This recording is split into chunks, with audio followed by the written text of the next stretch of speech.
오늘은 조급함이 아닌 하나님의 뜻을 따르라는 제목으로 하나님의 말씀을 증거하도록 하겠습니다.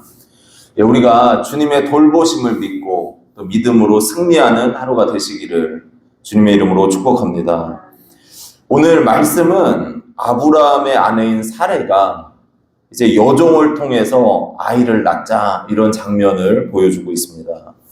그러니까 조급함이에요, 조급함. 그 조급함으로 하나님의 뜻을 저버리는 그러한 일을 행하고 말았습니다. 우리의 삶 속에서도 어떻게 우리의 삶의 방향을 정해야 되는지 살펴보겠습니다. 첫 번째로 조급함이 아닌 하나님의 뜻을 따라야 된다는 거예요. 한번 해볼까요? 조급함이 아닌, 목소리가 힘이 다 없으세요. 조급함이 아닌 하나님의 뜻을 따라야 된다. 제가 운전을 하다 보니까 아주 조급할 때가 있어요. 그러면은 자칫 잘못하면 어떻습니까? 사고가 나잖아요. 예전에 한 번은 자전거를 타고 막 가고 있었습니다. 타고 가는데 이제 저는 횡단보도를 건너야 되고 자전거들은 이렇게, 차들은 이렇게 좌회전해서 올 수 있는 그러한 코스였던 것 같아요. 그런데 깜빡이가 안 들어와 있는 거예요. 그러니까 저도 횡단보도로 타고 건넜습니다. 근데 차가 두 대가 갑자기 깜빡이를 안 켜고 오는 바람에 부딪혀서 사고가 날 뻔했어요. 그때 그런 생각이 드는 거예요. 빨리 가려는 것보다 안전한 게 최고구나. 근데 빠르게 가는 것보다 더 중요한 게 무엇인가? 하나님의 뜻을 행하는 것, 하나님의 말씀을 행하는 것이 가장 귀한 줄로 믿습니다. 우리가 지난 시간에 15장에서 하나님께서 이 두려움에 떨고 있는 아브라함을 찾아오셨잖아요. 그래서 아브라함에게 어떻게 하셨습니까? 내 자손이 많아지게 번성하게 할 것이다. 이렇게 약속을 해주셨습니다. 그러나 이런 상황 가운데 아브라함의 아내 사레는 약속의 자손을 얻을 방법을 자신이 생각을 해내는 거예요. 우리 1절, 2절 말씀 같이 읽겠습니다. 읽습니다. 아브라함의 아내 사레는 출산하지 못하였고 그에게 한 여종이 있으니 애굽 사람이요 이름은 하갈이라. 사레가 아브라함에게 이르되 여호와께서 내 출산을 허락하지 아니하셨으니 원하건대 내 여종에게 들어가라. 내가 혹 그로 말미암아 자녀를 얻을까 하노라 하매 아브라함이 사레의 말을 들으니라. 아멘. 당시 아브라함의 나이가 75세였습니다. 그리고 사라의 나이는 65세였어요. 그러니까 점점 아이를 낳기 힘든 시기에 접어들고 있었죠. 가나안 땅에서 지금 10년을 살았습니다. 이 10년 동안 아무런 역사가 없는 거예요. 하나님께서는 약속을 주셨지만 그 약속에 열매가 있어요, 없어요? 지금 없는 거예요. 아브라함의 마음도 답답했겠지만 사라의 마음은 오죽했겠습니까? 그 당시에 그 아이를 못 낳는 이 사라의 마음이 너무 괴롭고 힘들고 아마 지쳤을 거예요. 그래서 사라가 자신이 생각한 최고 좋은 방법을 하나 낸 거예요. 그게 무엇이었냐면은 자신의 여종이었던 하갈을 통해서 아이를 낳으면 되겠구나, 그런 생각을 했습니다. 하지만 사라의 이 방법들 때문에 이스라엘과 중동의 많은 국가들이 계속 전쟁을 해요. 오늘날에도 전쟁을 한단 말이에요. 자신의 방법을 따랐기 때문에. 성경을 보면은 다니엘과 세 친구가 바벨론의 포로로 끌려갑니다. 그들은 왕 앞에서 쓰임 받기 위해서 끌려온 포로들이었어요. 그러니까 왕 앞에 보이기 전에 어때야 됩니까? 가장 아름다운 모습, 예쁜 모습, 이런 모습으로 왕 앞에 나아갈 수 있었잖아요. 그러니까 왕이 먹는 진미를 대접하면서 이걸 먹고 너네가 가장 건강한 모습, 건장한 모습으로 왕 앞에 서라, 이랬단 말이죠. 그러나 그 왕의 진미에 하나님이 먹지 말라는 우상의 제물의 음식들이 있잖아요. 못 먹는 거예요. 이야기하죠. 우리는 이 왕의 진미를 먹지 않고 채소만 먹겠습니다. 그리고 채소만 먹고 더 아름다운 모습으로, 멋진 모습으로 왕 앞에 서도록 하나님이 인도해 주셨어요. 이게 무엇을 나타내는가? 하나님의 뜻을 구하는 백성들, 하나님이 복을 주시고 은혜를 주신다는 거예요. 때로는 느려 보일 때가 있어요. 아, 이거 뭐야? 하나님의 뜻대로 가는 것이 느려 보이고 이게 뭐지? 이렇게 생각이 들 때가 있지만 하나님의 뜻을 붙들고 가면 그 길은 형통의 길이고 또 하나님께서 복 주시는 길이고 지켜주시는 길인 줄로 믿습니다. 그래서 나의 생각보다 하나님의 뜻을 항상 앞세우고 더디 이루어지더라도 좀 느리더라도 하나님의 뜻을 붙드는 우리가 되기를 주님의 이름으로 축복합니다. 그리고 두 번째로 이 조급함은 모든 관계를 깨트린다는 거예요. 우리는 화평을 추구해야 됩니다. 모든 사람과 더불어 화평하라 예수님이 그러셨어요. 그러나 조급해지잖아요, 사람이. 그러면은 관계가 다 깨져요. 조급하면은 자기 중심적이 됩니다. 제가 직장을 다닐 때 조급해질 때가 있었습니다. 근데 너무 막 빠르게 일을 처리하려다 보니까 사람들한테 말하는 게 거칠어져요. 제가 직장에서 저 목사라고 이야기했다 그랬잖아요. 그런데 말투가 딱 바뀝니다. 이거 하세요. 빨리 하세요. 말투가 명령조로 바뀌는 거예요, 제가 점점. 그전 때는 이거 같이 해주세요. 이렇게 했거든요. 그러면서 조급해지니까 점점 일을 잘해야겠다. 더 빠르게 해야겠다. 효율적인 걸 자꾸 추구하다 보니까 거칠어져요. 한날은 이제 물건을 옮기고 막 이런 과정 속에 몸에 힘이 쫙 빠지는 거예요. 걸을 수가 없어요, 제가. 그래서 거의 숨이 안 쉬어져가지고 의자에 앉아서 쉴 수밖에 없었어요, 가만히. 이러다 죽을 수도 있겠구나. 조급함이 문제구나. 뭐든지 막 빨리빨리 하려고, 조급하게 하려고 이런 게 문제구나. 마음에 여유 없이. 어떤 일이든지, 삶이든지 조급함이 하면 관계도 다 깨진다는 거죠. 사라가 조급함으로 약속의 자녀에 대한 문제를 해결하려고 했을 때, 사라의, 이 아브라함의 가정이 다 깨져버려요. 4절에서 6절까지 말씀 한번 같이 읽도록 하겠습니다. 아브라함이 하갈과 동침하였더니 하갈이 임신하매 그가 자기의 임신함을 알고 그의 여주인을 멸시한지라. 사레가 아브라함에게 이르되 내가 받는 모욕은 당신이 받아야 옳도다. 내가 나의 여종을 당신의 품에 두었거늘 그가 자기의 임신함을 알고 나를 멸시하니 당신과 나 사이에 여호와께서 판단하시기를 원하노라. 아브라함이 사레에게 이르되 당신의 여종은 당신의 수중에 있으니 당신의 눈에 좋을 대로 그에게 행하라 하매 사레가 하갈을 학대하였더니 하갈이 사레 앞에서 도망하였더라. 아멘. 하갈이 이 아브라함이 사레 말을 듣고선 그대로 했더니 하갈이 임신을 했어요. 자신이 임신한 사실을 아니까 이제 내가 누구예요? 주인이 된 거예요.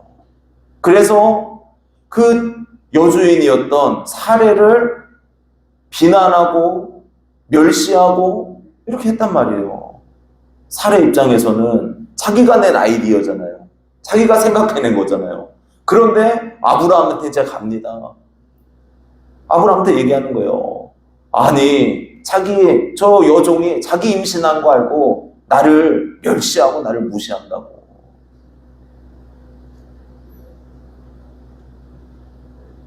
아브라함과 사라 사이가 어떻게 됐어요? 힘들어졌잖아요, 둘이. 그런데 또 아브라함의 처방이 뭡니까? 그러면 사라는 당신 수중에 있으니까 당신 마음대로 해. 사라가 독이 받치잖아요. 그러니까 그 여종을 학대했대요, 학대. 얼마나 학대를 했을까요? 여자들의 복수가 무섭더라고요. 드라마 같은 데 봐도 여자들이 더 무서워요. 남자들은 조금 덜 무서운 것 같은데 여자들의 복수는 막 끊임이 없어요. 어떻게든 넘어뜨리고 무너뜨리고. 그래서 여자가 한을 품으면 온유월에도 뭐가 온다고요? 소리가 온대요. 소리가. 주여. 그래요.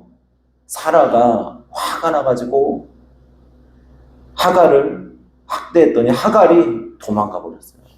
그럼 지금 뭡니까? 아브라함의 씨잖아요. 지금 하갈의 몸속에 있는 아이는. 아버지와 아들의 관계도 끊어졌어요. 하갈과의 관계도 끊어졌어요. 아브라함과 사라 사이도 끊어졌어요. 조급했는데 빠르게 뭔가를 해보려고 아이디어를 냈는데 다 관계가 다 끊어졌다는 거예요.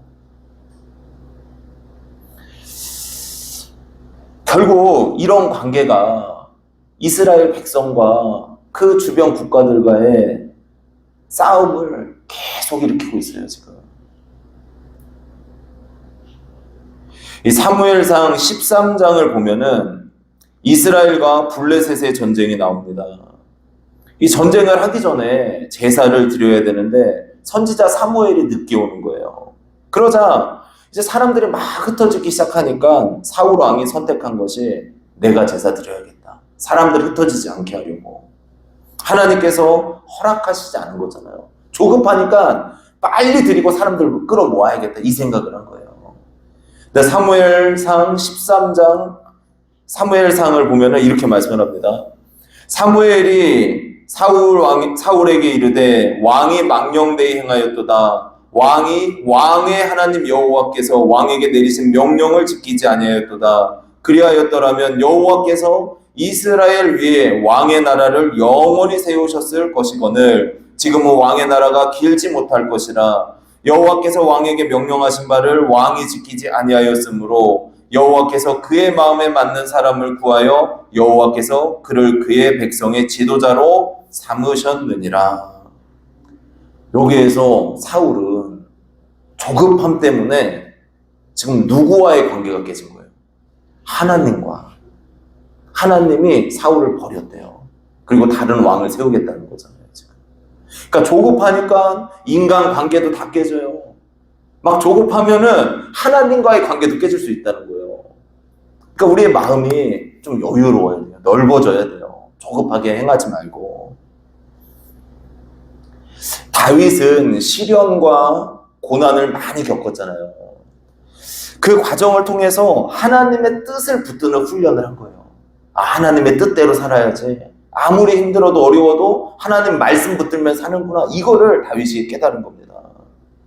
압살롬이 반역을 하잖아요. 자신의 아들 압살롬이 사람들을 현혹해가지고 다윗을 이제 몰아내요. 다윗이 이제 도망을 가게 됩니다.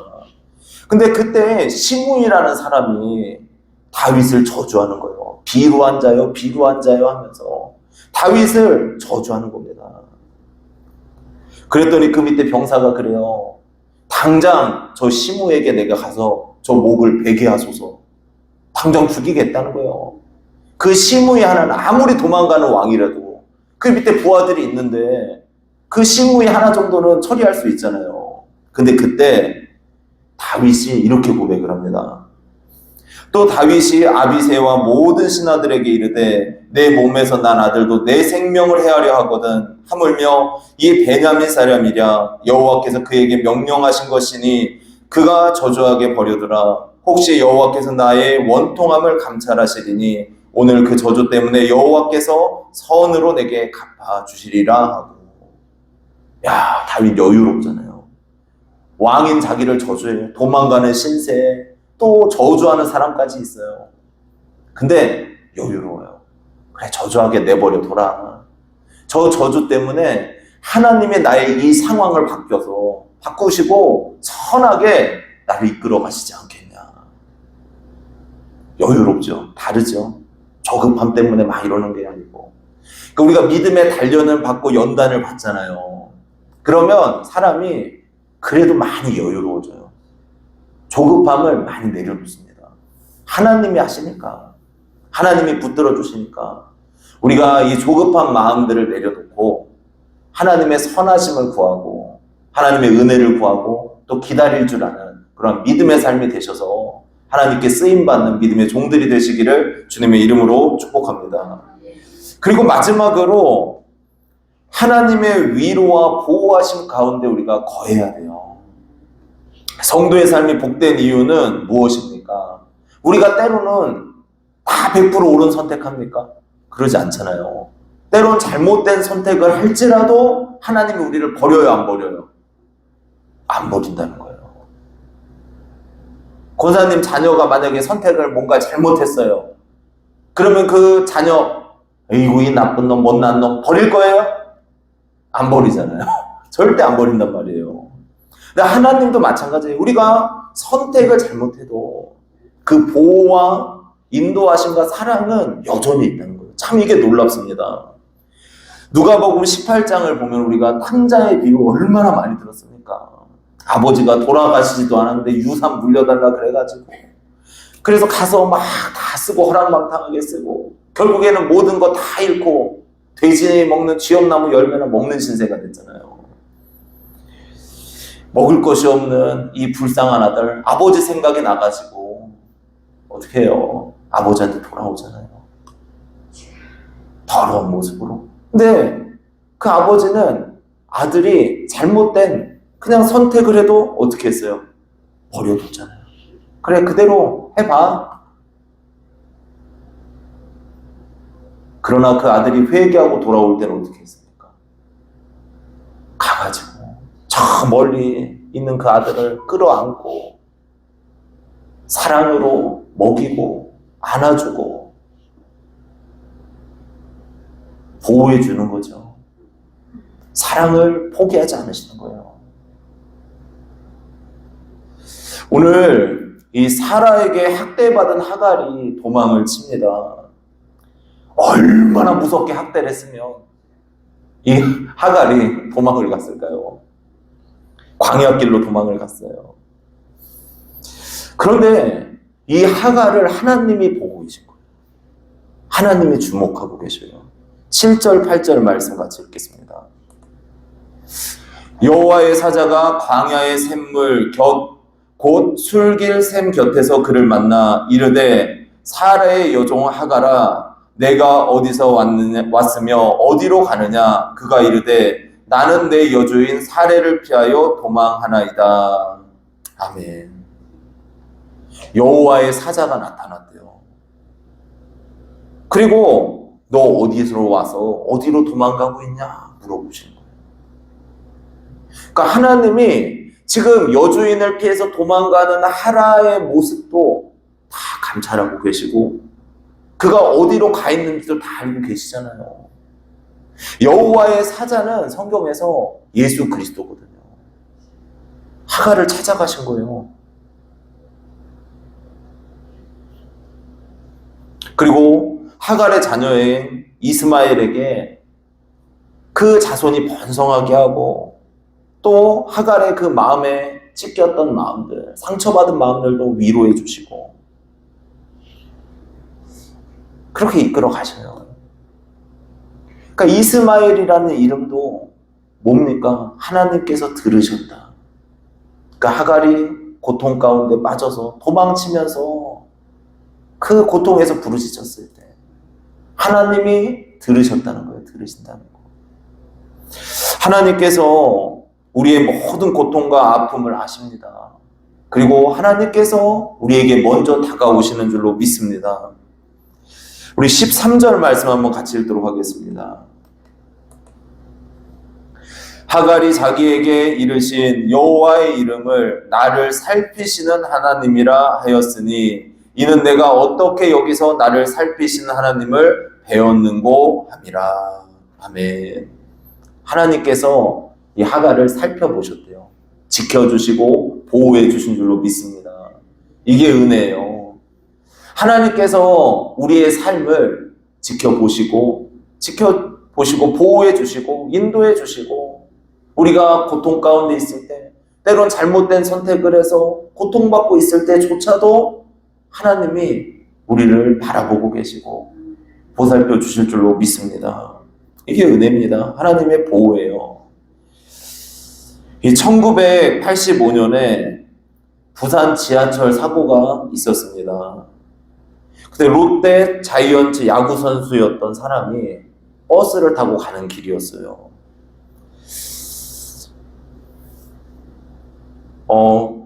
이제 방위로 근무를 할 때였거든요. 출근길이었는데 이 직행버스가 부산 지하철 공사하는 곳을 막 가고 있었는데 갑자기 공사장이 붕괴가 된 거예요. 그래서 15m 아래로 떨어졌어요, 이 차가. 차가 떨어지는 동시에 자갈, 모래, 막 뻘 같은 게 막 밀려 들어오더래요. 사람이 다 갇혀 있어요. 뒤에서는 어떤 할머니랑 아이가 있었는데 살려달라고 막 외쳐요. 근데 뭐 뻘에 갇혀있는데 어떻게 가요? 못 가는 거죠. 움직이지도 못하는데. 사람 살려, 사람 살려. 죽어갑니다.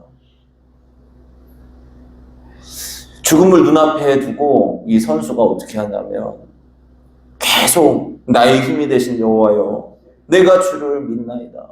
나의 힘이 되신 여호와여, 내가 주를 믿나이다. 나의 힘이 되신 여호와여, 내가 주를 믿나이다. 계속 의식적으로 생각을 했대요. 주님 도와주세요. 주님, 이 죽음의 지금 위기에 처해 있는데 도와주세요. 그리고 사력을 다해서 예수 이름으로 승리를 얻었네. 계속 찬양을 불렀대요. 죽음의 위기에서 찬양이 나오더래요, 그냥. 그런데 찬양을 부르는 순간에 갑자기 쫙 하면서 뻘물이 확 빠져나가더래요. 거기에 막 H빔 같은 게 있었는데 그 H빔을 붙들고 운전기사도 데리고 그 붙들고 겨우 나왔대요. 그 붙들고 있으니까 구조대가 온 거죠. 그래서 건져냈습니다. 구조대원들이 이 아들을 끌어올렸는데 그 동시에 5층 빌딩이 무너졌대요. 다 죽은 거예요. 참, 하나님께서 믿는 자들을 불쌍히 여기시고 세밀한 눈길로 바라보시고 지켜주시는 줄로 믿습니다. 죽임 당한 사람들은 너무 마음이 아프죠, 사실. 그러나 우리가 믿음의 길을 걸어가려고 할 때, 힘들고 어려운 난관이 있어도 믿음의 길을 가려고 할 때 하나님께서 우리를 살펴보시는 거예요. 그리고 우리를 지켜주실 줄로 믿습니다. 우리는 이 믿음으로 늘 승리하며 나아가기를 축복합니다. 그래서 오늘 3가지 말씀을 드렸습니다. 첫 번째로 조급함이 아니라 하나님의 뜻을 따르는 훈련을 해야 돼요. 자꾸 우리가 조급해진단 말이에요. 인생 가운데. 빨리빨리 해야지. 저도 그럴 때가 있어요. 그러나 그것보다 더 중요한 게 무엇인가? 하나님의 뜻이에요. 하나님의 말씀을 쫓고 뜻을 쫓을 때 하나님의 놀라운 선하신 손길이 우리를 인도하는 줄로 믿습니다. 그리고 2번째로 조급하면 관계를 깨트려야 다. 잘 보세요. 내가 조급해졌을 때 관계가 좋았었나? 안 좋아진다니까요. 조급해지면은 내 중심적이 돼가지고 다른 사람들한테 공격적인 말을 하게 돼요. 그러니까 우리의 마음이 주님 안에서 여유로워지시길 바랍니다. 예수 그리스도의 십자가가 나를 사랑했고 하나님이 나를 천국으로 들이시고 우리는 죽어도 천국이니까 마음이 여유롭잖아요, 사실. 어떠한 상황에서도 여유로운 마음, 넓어진 마음 갖게 하옵소서 기도하시고 우리가 넓은 마음으로 살아가기를 축복합니다. 그리고 마지막으로 선택을 잘못했어도 하나님이 우리를 바라보신다는 거예요. 하갈이 자기도 잘못 선택한 거죠. 주인한테 막 대들었으니까. 또 학대받고 쫓겨났잖아요. 둘 다 잘못된 선택을 한 거예요. 그런데 하나님은 그 하갈을 어떻게 하셨어요? 지켜보고 계신 거예요. 그리고 하갈을 찾아가셨어요. 그 고통 소리를 들으시고. 하나님은 우리가 때로는 잘못된 선택을 해도 우리 버리신다고요? 안 버리셔요. 우리를 끝까지 붙들어 주시고 은혜 주시고 성령으로 이끌어 주실 줄로 믿습니다. 하나님의 보호하심, 인도하심 믿고 기쁨으로 하루하루 살아가는 우리가 되기를 주님의 이름으로 축복합니다.